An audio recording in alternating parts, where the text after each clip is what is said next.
श्री स्वामी समर्थ। आज 31 डिसेंबर आहे, वर्षाचा शेवटचा दिवस। आज घाई करण्याचा दिवस नाही तर थांबून मागे वळून बघण्याचा दिवस आहे असं मला वाटतं। कारण हे वर्ष परफेक्ट नव्हतं, पण ते खरंसुद्धा होतं। कधी या वर्षाने आनंद दिला तर कधी शिकवलं आणि कधी शांत राहायलासुद्धा भाग पाडलं।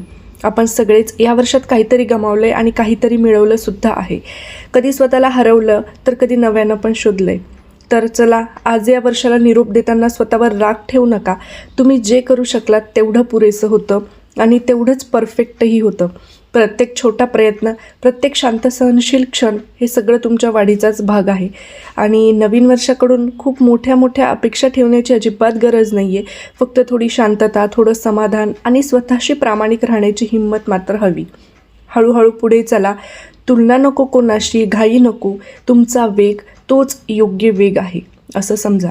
हे नवीन वर्ष हलकेपणाचं असो, स्वतःसाठी वेळ काढणारं असो आणि मनाला शांती देणारं असो।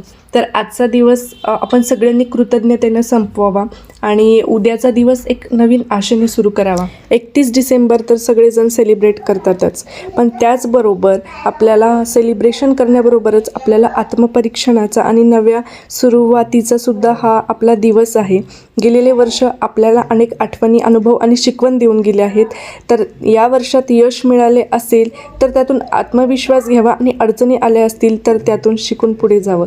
तर चला, 2025ला बाय बाय करून 2026ला वेलकम करूयात। सगळ्यांना नवीन वर्षाच्या खूप खूप शुभेच्छा।